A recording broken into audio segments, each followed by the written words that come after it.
Podi bugosi. Jatelo ariti hospital. Adwa ni tim gima kama. Mano gima nyaka dhi mbele. Ero kawana. Warenga na county ma Kisumu to jo Kisumu chiwo yo machalo nade. Antiere kae kod mano MCA ma market Milimani ward. Entiere chuny boma ma Kisumu kacha. Iwacho ni en makore entiere CBD kachel Milimani donje chiro ma Kisumu karkanyo ene motelo karkacha. Seth Kanga oyaore okinyi makauno Kisumu chiwo yo machalo nade. Nyaka sani MCAs kwayo kata mondo mi onywandgi chenro mag loso budget, chenro mag medo gi osuru nego bed ni rango osuru mag medo gi osara onego bed ni rango karkacha kachel kodaka miyo gi sitting allowance monego bed ni iduoko. Nyaka sani chal mar wach en mane amusino yaure kendo machiegni chenro mar mbakaro. Erokamano oyaore Cleophas kendo moso na colleagues ga mantie studio kanyo Jera Nyauke Gomamba kendo Kisumu chiwo maber kabisa. Awacho ni anto apogora gi owetegago e paro nikech king'iyo anasebedo MCA koro matam na mar ariyo. And sama nawuok MC nawuok e tich manatiyo ka chung MCA nang'iyo msara madhi chamo kanyo to bende ok ang'iyo msara ahinya na jopiny dwaro ni mondo adhi atinegi. Koro asebedo higni ket 5 kendo nyoja chako piny oyiera higni 5. Gima timore sani e Kenya ka Cleophas en wach mar the high cost of living. Kamano Ma japiny ma wuotho ni modaki kata utamo ngore kaka kama uchieg Jera o represent odak matek ahinya kech osuru ni malo. Medo msara ne MCAs nyiso ni imedo ne japiny osuru nikech kama sirikal dhi gole pesa no machulo MCAs onge japiny ema dhi ng'ado osuru. Tineno ka sani wan kaka jo ODM kata kaka Jazibio la Umoja nyocha wago koko watimo maandamano ne high cost of living.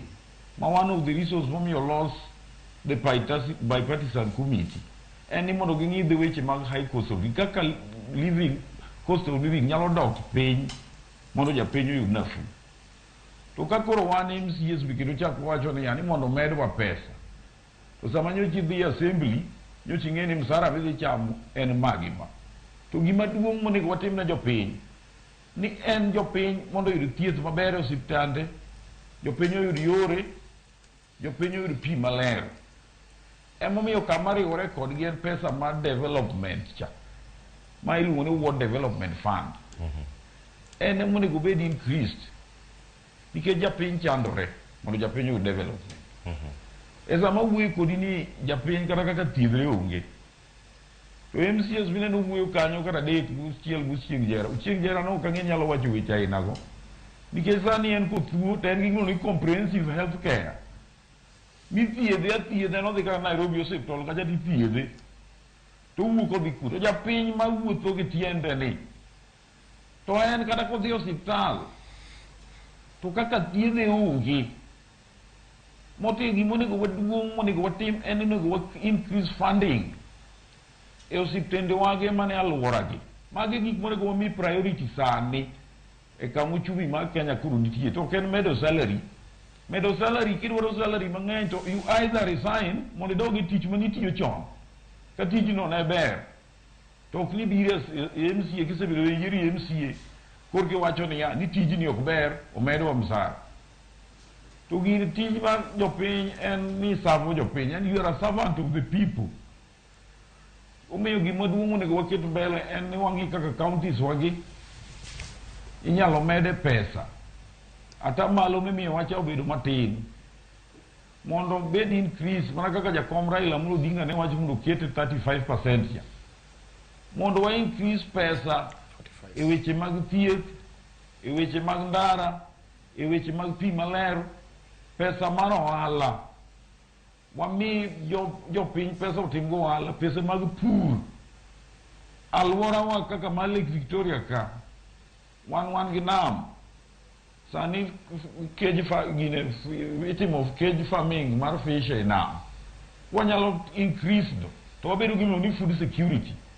Koro jowagi bed gi weche mang'eny to wach ma msara ma jopiny MCAs wacho ne omedi gi msara nikech MCAs nikech MPs ichulo msara mang'eny ok wanyal timo makosa ariyo nikech MPs ichulo maber kata president chulo kata cabinet secretary kata TSS manyocha nikech Ruto timo makosa wan bende koro wadwa donjo e gigo omiyo an kaka ng'ama ochung'ne joma keto Milimani Ward kendo whip mar Kisumu County kendo wan kaka ODM we believe in social democracy ni jopiny onego keti mondo yud nafu kimaisha omiyo wach mar salary mimedo MCA sani taonge bembo miyo ncho kadhi e bura mane gidhieno nikech ok wanyal bedo ni wan no yiero no savo jopiny to kwachopo ni to jopiny chandore nyocha Cleophas nyocha na wuotho Manyata chieng' moro tayudo ka mama nyithindo adek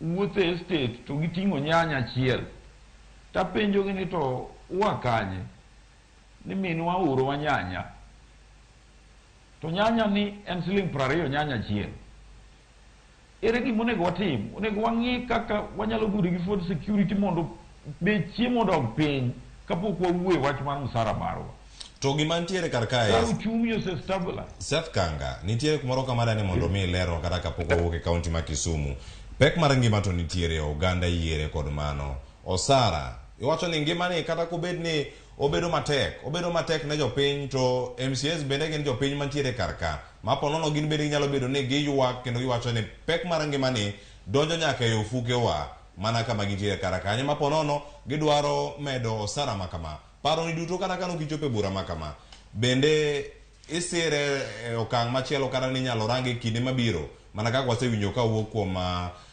Tom Nyaoke ni kata ka en gimo nego beni biro e kinde manyime to en gimo nego miye paro moro matut podi ing'e gimomiyo ok anyal wacho ni mondo omed wag msara en ni nyaka ing'e ni the baseline en ni sama imedi msara usuru nyaka medi to usuru ni raia ema dhi hinyore ka mondo bech mogo sani wa fight ni mondo dog piny nyochino ka migosi Ruto wacho ni mogo dog siling 170 to bech mogo en siling pod en siling 250 kadhi mbele ka sani chak wakawo pesa wamedo MCAs bende jopiny dhi yudo nafu e weche mag usuru nitie gik moko ma nyaka samoro wang'i wanyalo bedo ni MCAs ok chul maber adier to what about the people mano electwa